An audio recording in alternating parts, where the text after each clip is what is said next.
lunch. It's always the most difficult task to be the first with the presentation after lunch, but I will try. Nevertheless, bear with me and with my coughing. So my term is Stultifera navis, and I will explain along the way what this is and what it relates to. By the end of the Middle Ages, madness has replaced leprosy as the illness that existed on the margins of society. Sebastian Brand's book, Stultifera navis, Ship of Fools, from 1494, is a symbol of this process. That's the image from the book. The Ship of Fools wandered the rivers of Europe, and madmen traveled on it to some other worlds. Madness was also fascinating because it was different kind of forbidden knowledge related to the end of the world. Foucault described the ship as heterotopia, an inventive space, a reservoir of imagination. In the 18th century, when ideas based on reason became the primary source of legitimacy, madness was locked away from the rest of the world. In the so-called Great Confinement process of the enlightened absolutism, society created a space in which criminals, the mad, and the poor were locked up and excluded. They were closed in a kind of total institution. In the 19th century, the house of confinement was replaced by the lunatic's asylum. After the Second World War, the way madness was treated came under scrutiny, which led to the emergence of anti-psychiatry movements in France, the UK, Brazil, Italy, and elsewhere. They were also linked to other social and political movements of that time. Anti-psychiatry is a term coined by psychiatrist R.D. Laing, and it came to use in the 1960s.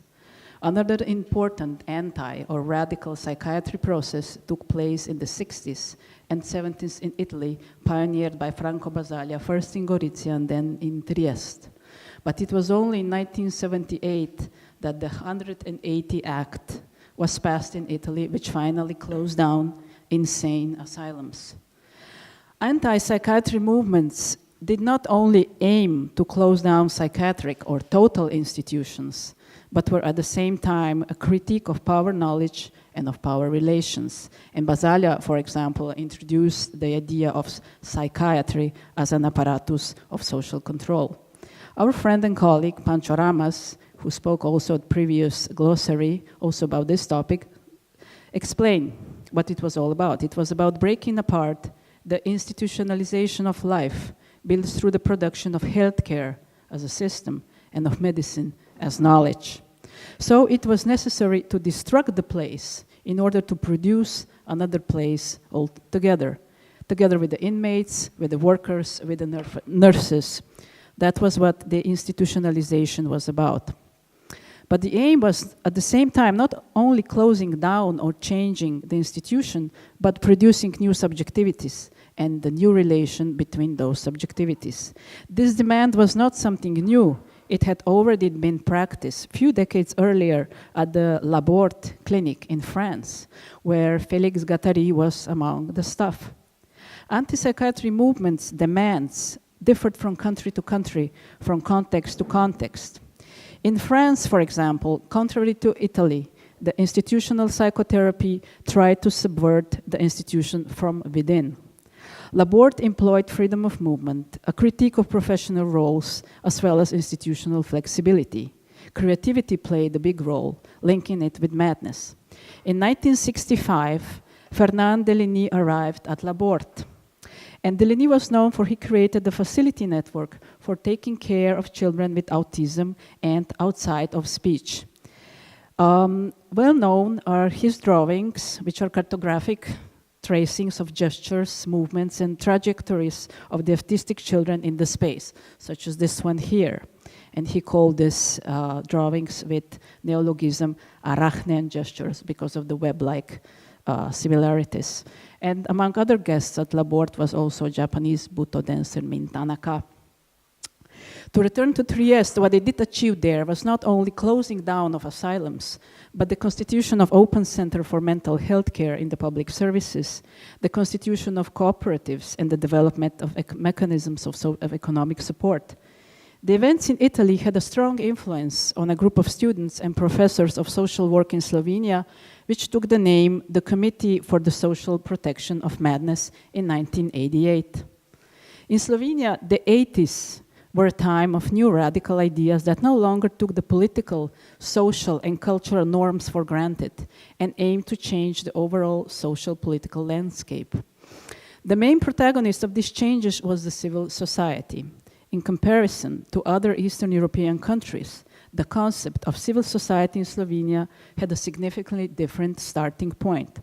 Rather than arising from dissidence and opposition, that is, the civil society against the state, it represented, above all, a link between different new social movements, such as the peace movement, the ecological movement, LGBT, the anti-psychiatry movement, and so on. So the idea was the creation of institutional structures which were not merely in opposition to the existing ones. The goal of anti-psychiatry movement was the institutionalization, of course, interpreted differently in different contexts, as I already mentioned. That is, the closure of the institution and their substitution with the alternative provision of community service. These ideas were articulated in Yugoslavia already in the early 1980s. Lepa Mlađenović, an activist, a feminist from Belgrade, was one of the organizers of the international conference Alternative to Psychiatry that was held at the Student Cultural Center in Belgrade in '82. The conference, attended by numerous guests such as David Cooper and Felix Gattari, was very influential as it articulated ideas of psychiatry as an institution of violence and exclusion. However, the aim were not only at closing down the institution, but in entire social-political transformation of a society. That is to say, in establishing new production relations as well as producing new subjectivity. Perhaps more than any other social movement in the 80s in Yugoslavia, the anti-psychiatry movement in Slovenia theorized and put into practice ideas about different institutions. They named the changes that began occurring in psychiatry the long march through institutions, and that's similar to Herbert Marcuse, who referred to the student movement in 1968, saying the strategy of the long march through the institution actually meant working against the established institution while working within them. The anti-psychiatry movement organized 2 youth student camps in Hrastovec, this is here, psychiatric asylum in '87, '88, and then one in Ljubljana in '89. Hrastovec was and is probably still the most known institution of its kind in Slovenia, and there are almost 700 users, that is patients, living there now. Regardless of the changes in psychiatry and the improvement of the living conditions in psychiatric institutions since the 1980s, the old dictum still holds true in Slovenia. If you are mad, you get sent to Hrastovec. Hrastovec is more than an institution. It is a symbol of a total institution. The building is a castle first mentioned in the 15th century. It became a lunatic asylum after the Second World War, when all the castles in Slovenia were nationalized. It is not coincidence that basically all psychiatric institutions were located in such buildings. The formalized and strict architectural order of those places represents authority, discipline, and control. Disturbing behavior is sanctioned, life strictly planned and regulated, and time dictated and organized in timetables. This is the description of a total institution. The Committee for the Social Protection of Madness sprang out of the second camp in Hrastovec. Initially, it was a campaigning group for the rights of the mental health users and against the wrongs in the institutions. In their founding manifesto, they wrote, "Hrastovec is the dumping ground of Slovenia's psychiatry and society as well. Society disposes of people from the margins it no longer wants in its midst by depositing them far away so they can no longer be seen or heard of."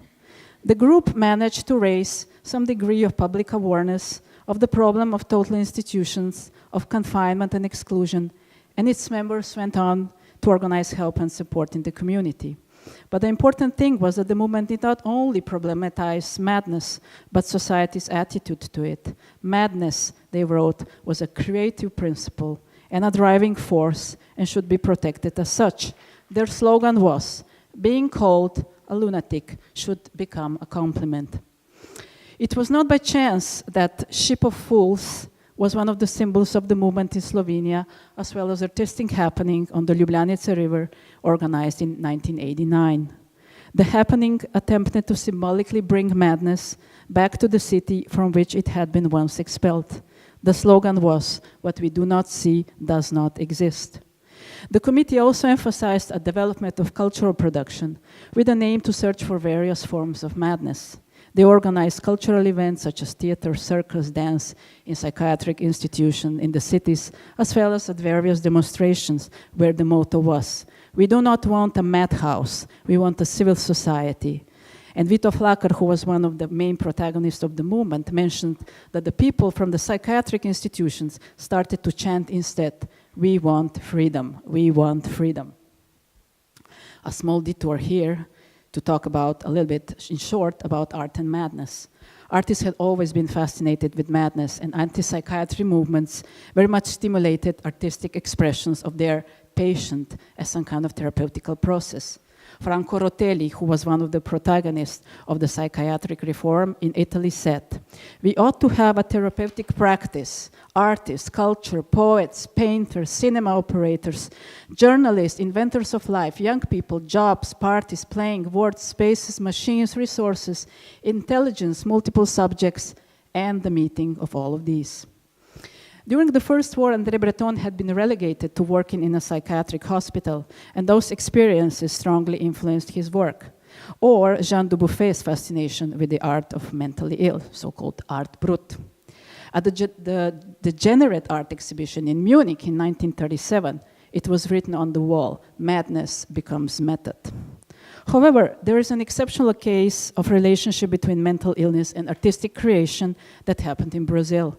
Brazil was different from Europe in this sense. Kaira Cabanas said it was because in Europe, art of the mat refreshed and expanded the formal vocabulary of modernist art, while in Brazil, art of the mat was regularly exhibited in the space of modernist museum.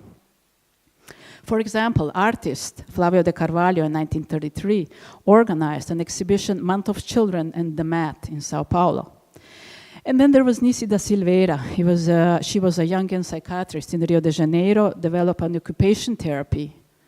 That's her and the patient, occupation therapy within the psychiatric hospital already in the 1940s, when the patients did arts, music, dance, theater. She also established within the institution the Museo de Imagens de Inconsciente, Museum of Subconscious Images, I think is this translation, with the purpose of preserving the works produced in the hospital and to use them for educational purposes. And one of the most known people from this institution is Bispo de Rosario, who spent there 50 years, and his works are widely exhibited now around the world. And if you happen to be in Sao Paulo Biennial 2012, there is a big selection of his works at that biennial. But there were the writings of Mario Pedrosa who gave great visibility to this museum. He called the art produced in the museum Arte Virgen, Virgin Art.